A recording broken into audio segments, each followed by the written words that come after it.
തൻ്റെ നിലപാടുകൾ കൊണ്ടും തുറന്നു പറച്ചിലുകൾ കൊണ്ടും എന്നും ആരുടെയും ശ്രദ്ധാകേന്ദ്രമായി മാറിയിരിക്കുന്ന ഒരു നടിയാണ് പാർവതി തിരുവോത്ത്. തൻ്റെ പ്രണയത്തെക്കുറിച്ചും ജീവിതത്തെക്കുറിച്ചും അവർ പറഞ്ഞിരിക്കുന്ന ഒരു തുറന്നു പറച്ചിലിപ്പോൾ വലിയൊരു ചർച്ചയായിട്ട് മാറിയിരിക്കുകയാണ്. താൻ പലരെയും പ്രണയിച്ചിട്ടുണ്ട് എന്നും പക്ഷേ 3.5 വർഷത്തോളമായിട്ട് താൻ ഇന്ന് സിംഗിളാണ് എന്നും പറയുന്ന പാർവതി അതോടൊപ്പം ചേർത്ത് പറയുന്ന ഒരു കാര്യമുണ്ട്. താൻ തൻ്റെ മുൻകാമുകന്മാരെ ഒന്നിനെയും മറന്നിട്ടില്ല, അവരെ ആരെയും വെറുതെ വിടാൻ പോണില്ല. ഇടയ്ക്കിടയ്ക്ക് അവരുമായിട്ടുള്ള സൗഹൃദവും ഓർമ്മകളുമൊക്കെ പങ്കുവയ്ക്കാറുണ്ട്. വല്ലപ്പോഴും വിളിച്ച് നിനക്ക് സുഖമാണോ എന്ന് ചോദിക്കാറുണ്ട്. അതിലെന്താണ് തെറ്റ് എന്നാണ് പാർവതി ചോദിക്കുന്നത്. കാരണം അവരുമായിട്ട് അടുത്ത ബന്ധം പുലർത്തുന്നുവെന്ന് അതിനൊരു അർത്ഥമില്ല.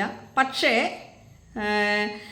എപ്പോഴെങ്കിലുമൊക്കെ ഒരു നഷ്ടബോധം, ശൂന്യതയൊക്കെ ജീവിതത്തിലേക്ക് കടന്നു വരാറുണ്ട് എന്നും ഒറ്റയ്ക്കായിരിക്കുന്ന സമയങ്ങളിലൊക്കെ ഏതൊക്കെയോ സാഹചര്യങ്ങളിൽ ഒരുമിച്ച് ജീവിച്ച, സ്നേഹിച്ച, ഒരുമിച്ച് ജീവിക്കണമെന്ന് ആഗ്രഹിച്ച വ്യക്തികൾ പിൽക്കാലത്ത് പിരിഞ്ഞു പോയിട്ടുണ്ടെങ്കിലും അവർ സന്തോഷമായിട്ടിരിക്കണമെന്ന് താൻ ആഗ്രഹിക്കുന്നു എന്നും താനിപ്പോഴും സന്തോഷവതിയാണ് എന്നും അവർ തുറന്നു പറയുന്നുണ്ട്.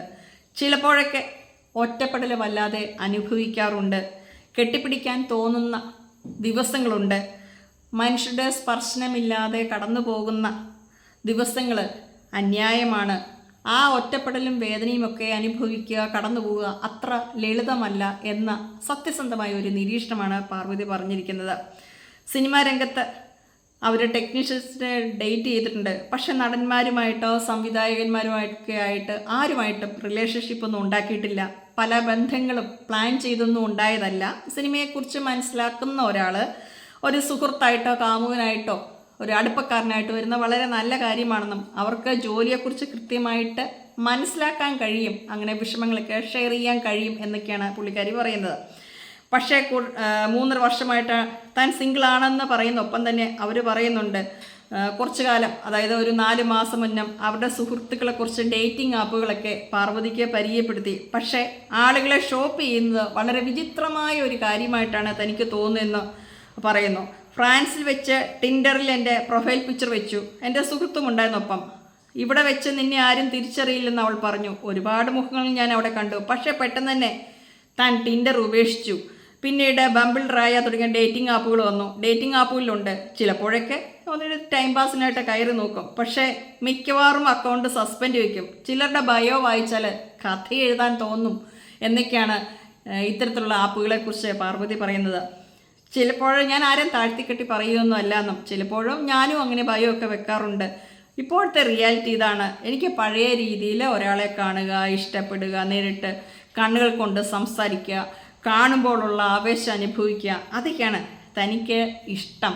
താനിപ്പോഴും ഇങ്ങനെ ഒരു ചില കാര്യങ്ങളിൽ പഴഞ്ചൻ നിലവാരം പുലർത്തുന്ന അല്ലെങ്കിൽ പഴഞ്ചൻ കാഴ്ചപ്പാടുമായിട്ട് മുന്നോട്ട് പോകുന്ന ഒരു വ്യക്തിയാണെന്ന് കൂടെ അവർ ഇതിൽ പറഞ്ഞു വയ്ക്കുകയാണ്. അപ്പോൾ നമുക്ക് മനസ്സിലാക്കണം, ജീവിതത്തിലെ ഏതൊരു സാഹചര്യത്തിലും ഒറ്റപ്പെടൽ അനുഭവിക്കുന്ന ഒരു സ്ത്രീയുടെ മാനസിക വ്യഥകൾ പാർവതി തിരുവോത്ത് പറയുന്നുണ്ട്. അതുപോലെ തന്നെ സിനിമാ മേഖലയിൽ നിന്ന് താൻ നേരിട്ട ചൂഷണങ്ങൾ, ലൈംഗിക അതിക്രമങ്ങൾ, ഇതൊക്കെ തുറന്നു പറയുമ്പോൾ അവർക്ക് സമൂഹത്തിൽ നിന്നും ചിലപ്പോൾ ഈ തുറന്നു പറച്ചിലുകളൊക്കെ ആയിരിക്കാം, ഇല്ലെങ്കിൽ അവരുടെ സത്യസന്ധതയും നിർഭയത്വവും ഒക്കെ ആയിരിക്കാം പലപ്പോഴും അവർക്ക് ലഭിക്കേണ്ടിയിരിക്കുന്ന സ്നേഹവും പരിഗണനയും അവസരങ്ങളുമൊക്കെ നഷ്ടപ്പെടാനിടയായത്. ചിലപ്പോൾ പ്രണയങ്ങൾ തന്നെ തകർന്നു പോയതും അവർ സത്യസന്ധമായിട്ട് തന്നെ തൻ്റെ ജീവിതത്തെ ഒരു തുറന്ന പുസ്തകമാക്കി മറ്റുള്ളവരുടെ മുന്നിൽ അവതരിപ്പിക്കുന്നതുകൊണ്ടുമാകാം. എന്ത് കാരണം കൊണ്ടാണെങ്കിലും മലയാള സിനിമാ മേഖലയിലെ കുത്തഴിഞ്ഞ ജീവിതത്തെക്കുറിച്ചും താൻ എന്ന വ്യക്തിയെക്കുറിച്ച് യാതൊരു മറയുമില്ലാതെ തൻ്റെ ആദർശങ്ങളിൽ അടിയുറച്ച് വിശ്വസിക്കുകയും അത് തുറന്നു പറയുകയും ചെയ്യുന്ന ശക്തിയായ ഒരു സ്ത്രീയാണ് പാർവതി തിരുവോത്ത് എന്നുള്ളത് നമുക്ക് മറക്കുവാനായിട്ട് പാടില്ല.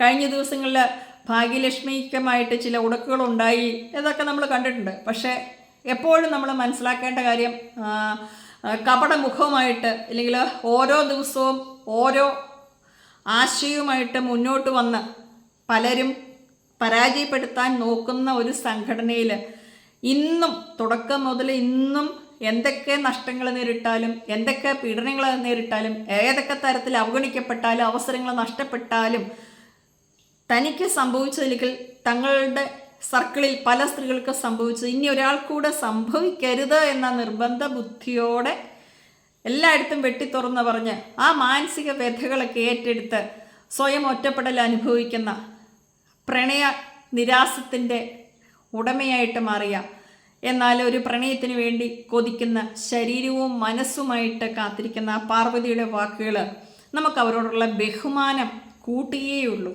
എന്തായാലും പാർവതിക്ക് നല്ലൊരു പ്രണയിതാവിനെ ഉടനെ ലഭിക്കട്ടെ എന്ന് ആശംസിച്ചുകൊണ്ട് നമുക്ക് ഈ വീഡിയോ അവസാനിപ്പിക്കാം.